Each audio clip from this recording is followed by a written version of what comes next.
कुल मिलाकर 11 साखियां हैं, जितना हो सके 3 4 5 पढ़ लेंगे। देखिए ध्यान दीजिए। माटी का एक नाग बना के पूजे लोग लुगाया, जिंदा नाग जब घर में निकले ले लाठी धमकाया। यह साखी आज भारतीय समाज में लोगों के धार्मिक प्रवृत्ति के ऊपर एक बहुत बड़ा प्रहार है। और वो क्या है? माटी का एक नाग बनाकर जो लोग मूर्ति की पूजा करते हैं, वो लोग उस मूर्ति को किससे बनाते हैं? माटी से बनाते हैं। और बनाकर उस नाग देवता को पूजा करते हैं नाग पंचमी के दिन। ठीक, दूध पिलाते हैं, फूल चढ़ाते हैं, ठीक, और नाना प्रकार का विधि विधान के साथ उनका पूजा अर्चना करते हैं नाग देवता का। पूजे लोग लुगाया, लोग यानी लोग, बहुत सारे लोग, लुगाया यानी महिलाएं, लुगाई कहते हैं ना हम लोग लुगाया यानी सारे पुरुष स्त्री सब पूजा अर्चना वंदना करते हैं मिट्टी के नाग का। अब देखो ये कैसा धार्मिक वाह्याडंबर है, धर्म का आडंबर, मिट्टी का पूजन कर रहे हैं। जिंदा नाग जब घर में निकले, लेकिन वही नाग देवता अगर जीते जागते रूप में अगर आ जाएं, घर में निकल जाएं, तो ले लाठी धमकाया, तो लाठी लेकर दौड़ाना शुरू। उस वक्त किसी को नहीं याद आएगा कि एक कटोरा दूध रख दें, फूल उल्लाव चढ़ा दें, तब किसी को ध्यान नहीं आएगा। ये तो ऐसी बात हो गई भाई कि जब वृद्ध माता पिता घर में जीवित हैं, दादा दादी जीवित हैं, तब उनके अकेलेपन को दूर करने के लिए हम उनके पास नहीं बैठते हैं, तब तो उनका हाल चाल नहीं लेते हैं, वो किस तकलीफ में है ये जानने की कोशिश नहीं करते, उनका दुख दूर करने का कोशिश नहीं करते। लेकिन जब उनकी मृत्यु हो जाती है तो मृत्यु के उपरांत नाना प्रकार का दिखावा, लाखों का खर्चा, किसी काम का है वो? किसी काम का नहीं है, बस लोगों को दिखाने वाला काम है वो। तो यहाँ पर दोहरा प्रहार किया है, एक तो दिखावे वाले पर, जो मनुष्य का दिखावा वाला रूप है, किस तरह से वो दिखावा करता है धर्म का, और दूसरा मूर्ति पूजा के ऊपर, दोनों के ऊपर प्रहार किया है उन्होंने। अब आगे दूसरी साखी। माटी कहे कुमार से तू क्या रौंदे मोहे, एक दिन ऐसा आएगा मैं रौंदूंगी तोहे। इस साखी में कवि कबीरदास जी का कथन यह है कि माटी, जिस माटी से हमारा शरीर बना हुआ है, हमारी ये काया जो आपको दिख रही है, ये माटी की है। क्षिति जल पावक गगन समीरा, पंच तत्व से बना शरीरा, है ना। तो ये 5 तत्वों से मिला हुआ शरीर मिट्टी का ही है, और मिट्टी में मिल जाना है एक दिन। यदि हम हिंदू हैं तो जला दिए जाएंगे, और मुस्लिम हैं तो हम दफना दिए जाएंगे, मिट्टी में मिल जाएंगे। तो माटी यह कह रही है कि तू हमें क्या रौंदेगा। रौंदने का तात्पर्य, रौंदने का मतलब मसलना, रौंदने का मतलब कुचलना, कुचलना मसलना, उसे कहते हैं रौंदना। तो माटी कहे कुमार से, कुमार का मतलब कुम्हार, जो मिट्टी का बर्तन बनाता है। तो मिट्टी कुम्हार से कहती है तू क्या रौंदेगा मुझे, एक दिन ऐसा आएगा मैं रौंदूंगी तोहे। एक दिन देखना समय का चक्र ऐसा लौटेगा कि मैं तुझे मिट्टी में मिला दूंगी, यानी कि तेरी मृत्यु हो जाएगी।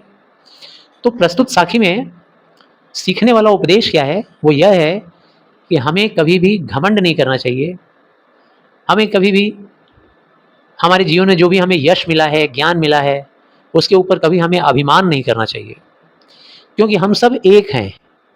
और जितना हो सके अभिमान और घमंड को त्याग कर दूसरे लोगों से प्रेम करना चाहिए, सरल स्वभाव अपना प्रदर्शित करना चाहिए, लोगों से स्नेह रखना चाहिए।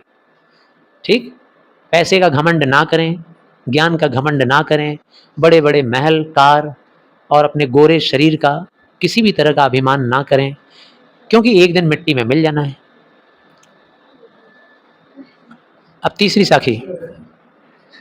तीर्थ गए से एक फल, संत मिले फल 4, सतगुर मिले अनेक फल, कहे कबीर विचार। तीर्थ यानी तीर्थ, तीर्थ यात्रा। यदि आप हिंदू हैं तो तीर्थ यात्रा के बारे में आपने सुना ही है, और आपके जीवन का एक ना एक दिन का लक्ष्य भी होगा कि हम भी तीर्थ यात्रा करें। तो तीर्थ गए से एक फल, तीर्थ जाने का एक फल है, हैं तो अनेकों, जिनमें से एक सबसे कॉमन वो है पुण्य। तीर्थ करने से पुण्य मिलता है, ठीक, एक फल मिला।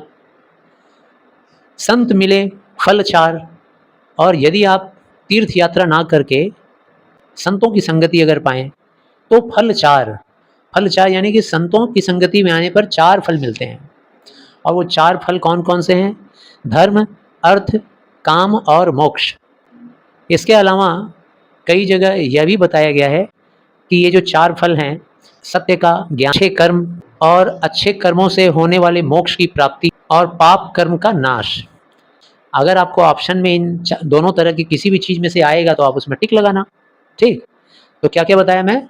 एक बताया धर्म, अर्थ, काम, मोक्ष, और दूसरा है क्या? पाप का नाश, सत्य का ज्ञान और मोक्ष की प्राप्ति और अच्छे कर्म।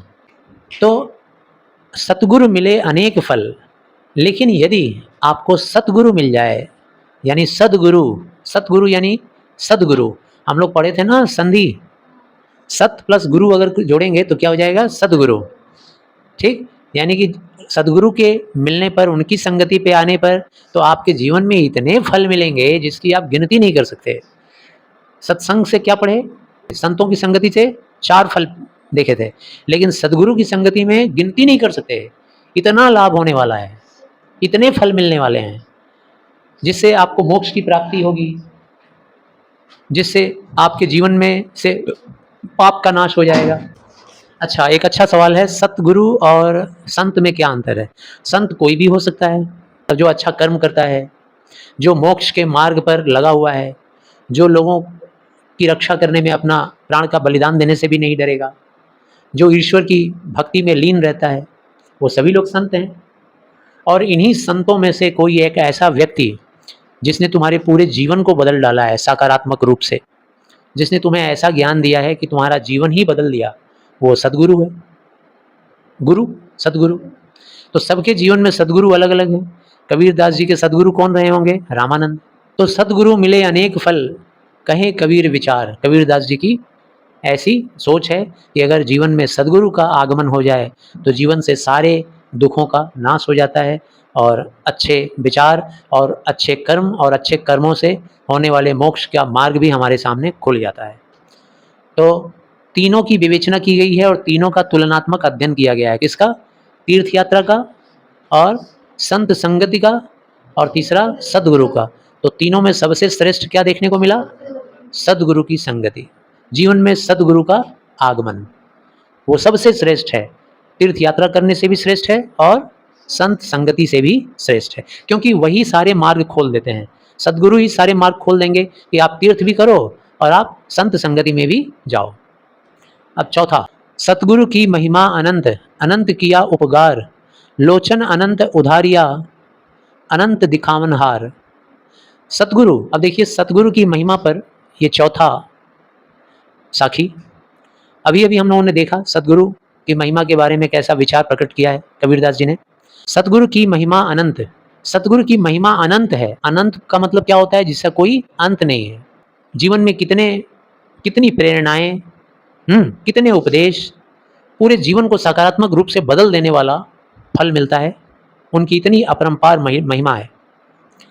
अनंत किया उपकार, और उनकी उस अनंत महिमा से अनंत उपकार होता है लोगों का।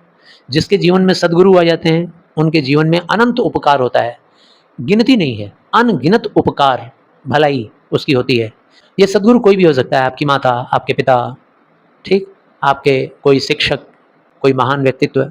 लोचन अनंत उधारिया, अनंत दिखावनहार, और लोचन, लोचन यानी कि आँख, अनंत उधारिया यानी इन आँखों के ऊपर जो पट्टी पड़ी हुई थी, जो पर्दा पड़ा हुआ था आज तक। किस बात का पर्दा? आज तक निराकार ब्रह्म की प्राप्ति नहीं हो पा रही थी, उनका दर्शन नहीं हो पा रहा था, ईश्वर क्या है इस बात की समझ नहीं हो रही थी आज तक। ठीक, उस अनंत ब्रह्म के बारे में जो ज्ञान होना चाहिए, उस ज्ञान के ऊपर पर्दा पड़ा हुआ था आँखों पर। तो उस अनंत लोचन उधारिया यानी कि आँखों के ऊपर से उस पट्टी और पर्दे को भी हटा दिया। किसने? सदगुरु ने। और हटाने के बाद अब दिख रहा है क्या? अनंत दिखावनहार। अनंत दिखावनहार मतलब अनंत को दिखा देने वाले होते हैं ये सदगुरु। यहाँ अनंत दिखावनहार, अनंत किसको बोला गया है? ईश्वर को। ईश्वर अनंत हैं। अब उस अनंत ब्रह्म का ज्ञान अब पूरी तरह से मिल रहा है, यानी कि ज्ञान का चक्षु खोल देते हैं कौन? सदगुरु। इतनी अपरंपार महिमा है इनकी।